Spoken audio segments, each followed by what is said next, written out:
आज का ये एपिसोड शुरू करने से पहले एक छोटी सी बात। क्या आप भी अपना पॉडकास्ट बनाने की सोच रहे हैं? तो एंकर ट्राई कीजिए। ये पॉडकास्ट बनाने का सबसे आसान तरीका है। नंबर 1, ये फ्री है। नंबर 2, इसमें कई सारे ऐसे टूल्स हैं जो आपको अपने फोन और कंप्यूटर पर रिकॉर्ड और एडिट करने की फैसिलिटी देते हैं।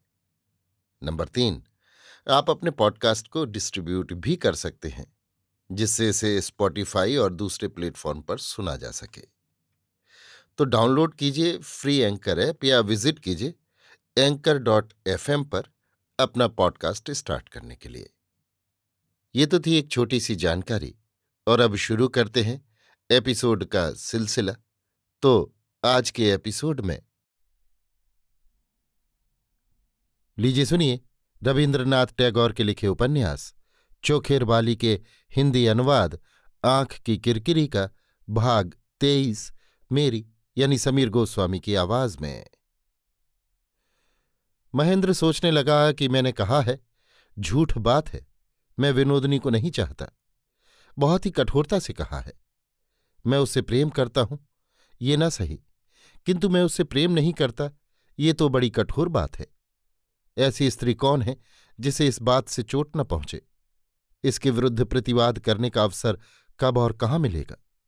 ये बात ठीक से नहीं कही जा सकती कि मैं उसे चाहता हूं, किंतु मैं नहीं चाहता, इस बात को जरा हल्की करके, नरम करके जताना जरूरी था।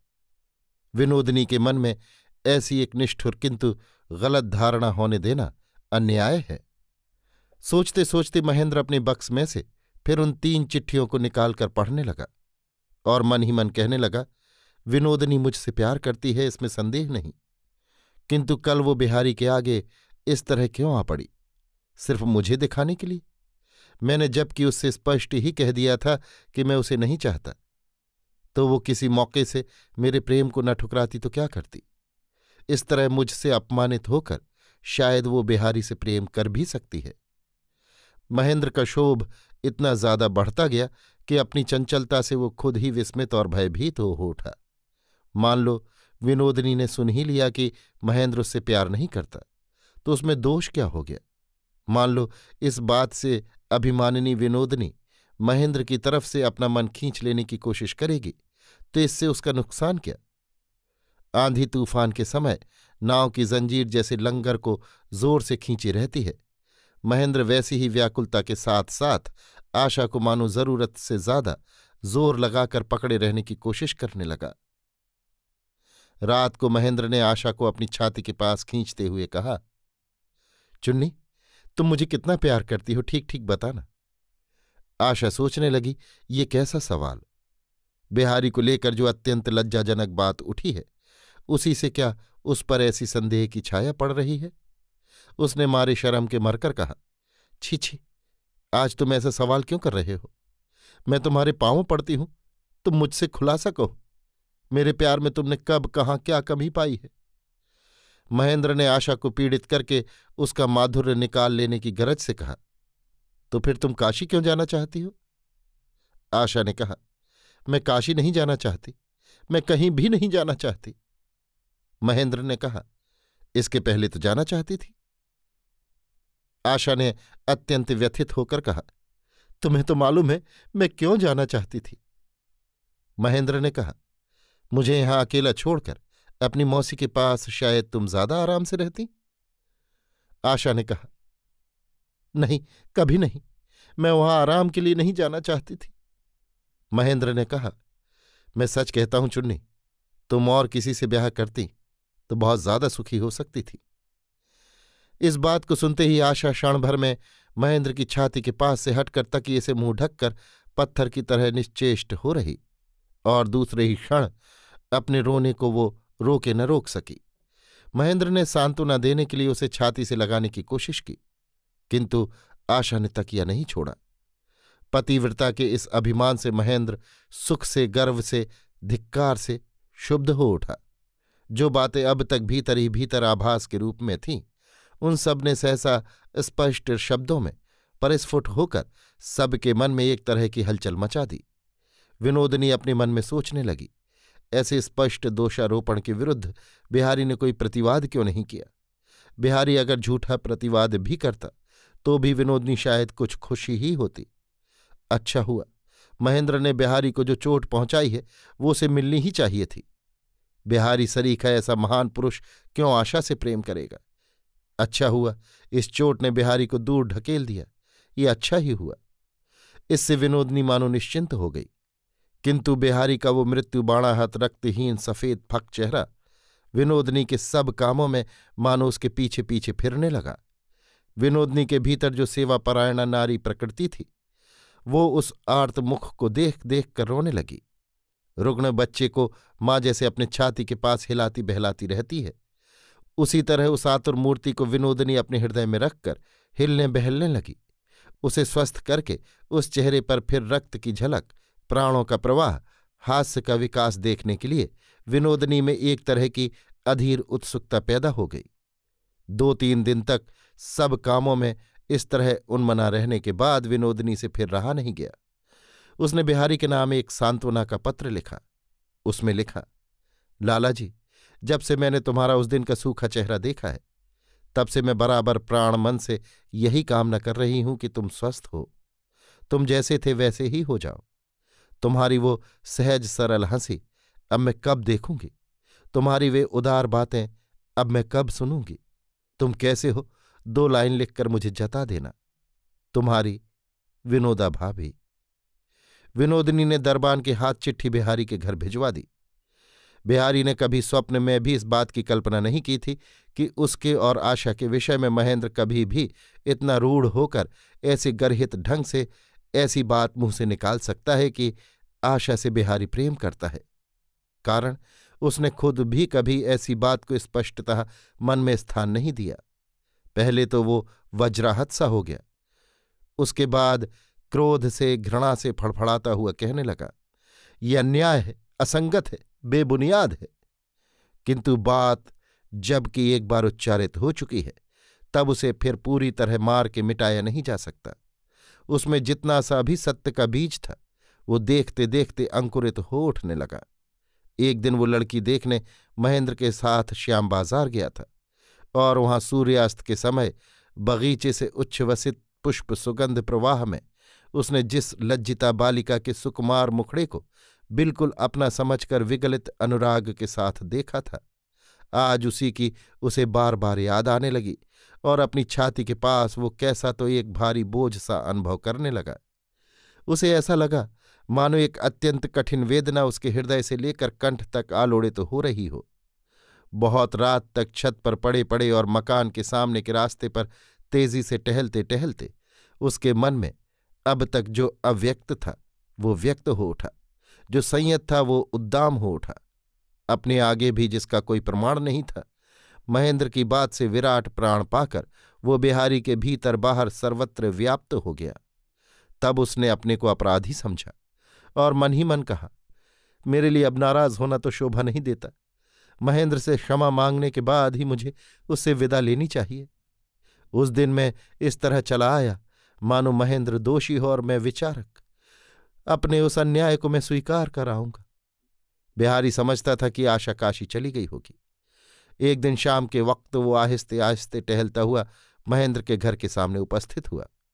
राजलक्ष्मी के दूर संपर्क के मामा साधुचरण सामने मिल गए तो बिहारी ने उनसे पूछा, इधर कई दिनों से मैं आ नहीं सका, यहाँ की खबर तो सब अच्छी है?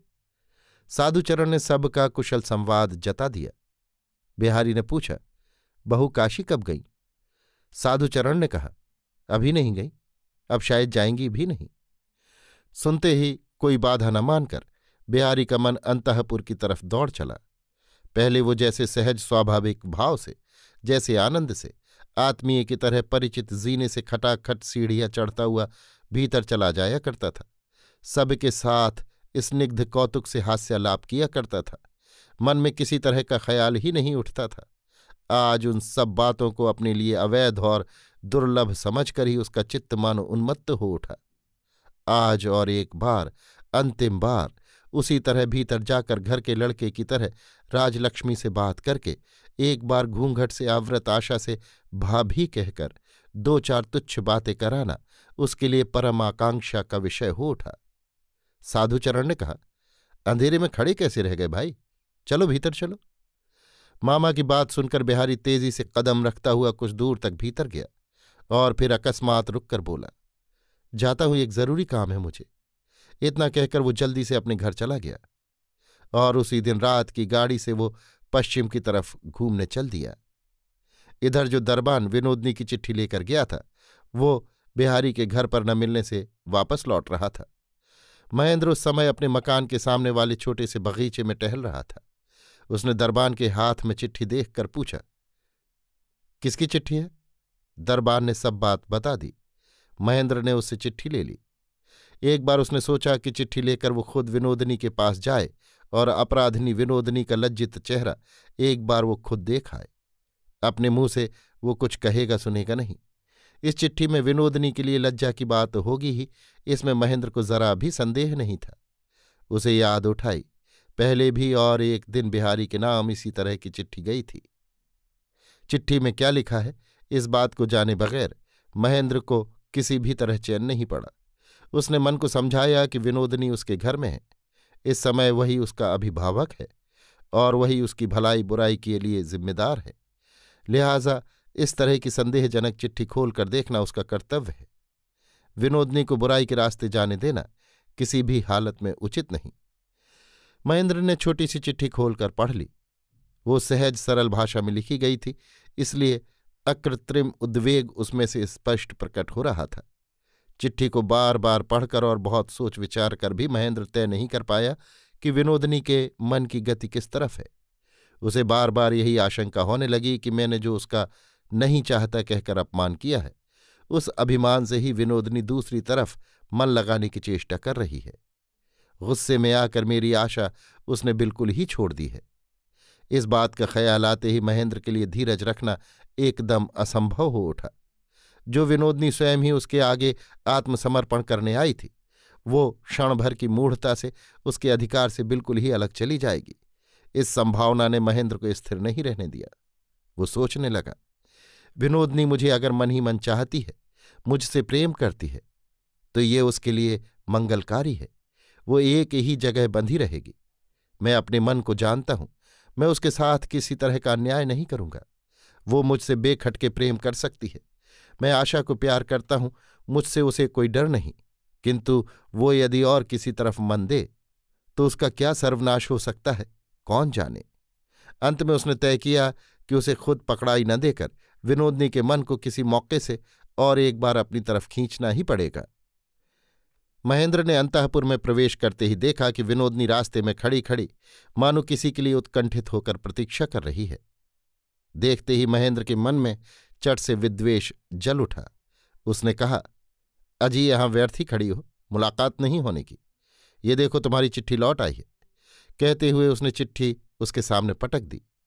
विनोदनी ने कहा, खुली हुई क्यों? महेंद्र इसका जवाब दिए बिना ही चला गया। विनोदनी ने समझा कि बिहारी ने चिट्ठी खोली है और पढ़कर बिना उत्तर के ही वापस कर दी है। इससे उसके एड़ी से चोटी तक सर्वांग में आग सी लग गई। जो दरबान चिट्ठी लेकर गया था उसे बुला भेजा, किंतु वो दूसरे काम से चला गया था, मिला नहीं। प्रदीप के मुंह से जैसे जलती हुई तेल की बूंदें टपकती हैं, ठीक वैसे ही बंद कमरे में विनोदनी की आंखों में से हृदय की ज्वाला आंसू के रूप में झरने लगी। अपनी चिट्ठी को फाड़कर उसने टुकड़े टुकड़े कर डाले, फिर भी उसे सांत्वना नहीं मिली। उस दो चार पंक्ति के स्याही के दाग को अतीत से वर्तमान से बिल्कुल पोंछकर साफ कर देने का, बिल्कुल ना कर देने का अब कोई उपाय ही नहीं रहा। क्रुद्धा मधुकरी जिसे सामने पाती है उसी को काट खाती है। क्षुब्धा विनोदनी भी उसी तरह अपने चारों तरफ के सब कुछ को जला डालने के लिए तैयार हो गई। वो जो चाहती है उसी में बाधा। क्या वो किसी बात में ही कृतकार्य नहीं हो सकेगी? सुख यदि नहीं मिला तो न सही, जो उसके समस्त सुख के अंतराय बने हैं, जिन्होंने उसे कृतार्थता से भ्रष्ट किया है और समस्त संभावित संपदा से वंचित किया है, उन्हें परास्त करके धूल में मिला देने से ही उसके व्यर्थ जीवन का कार्य पूरा हो जाएगा। अभी आप सुन रहे थे रवीन्द्रनाथ टैगोर के लिखे उपन्यास चोखेर बाली के हिंदी अनुवाद आंख की किरकिरी का भाग 23, मेरी यानी समीर गोस्वामी की आवाज में।